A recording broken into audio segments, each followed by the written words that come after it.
Hi, I'm Senior Airman Bryan Gannon, originally from Colorado Springs, Colorado, and I am the trombonist for the United States Air Force Band of Flight, where my primary job is to perform with our brass ensemble, Spirit of Freedom. Prior to joining the Air Force, I was a freelance artist, and I performed and held positions with several orchestras, jazz bands, salsa bands, pit orchestras, rock bands, and everything and anything in between. I had the privilege of traveling across the world and performing in North America, South America, Europe, and even Antarctica.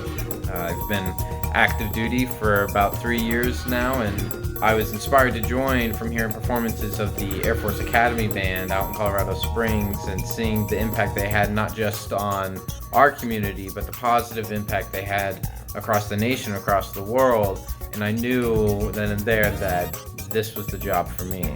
My favorite Air Force performance memory is actually from my first performance with the Air Force bands. I was right out of basic training and got to perform a ceremony for the 75th anniversary of the Doolittle Raid, and it was held at the National Museum of the United States Air Force.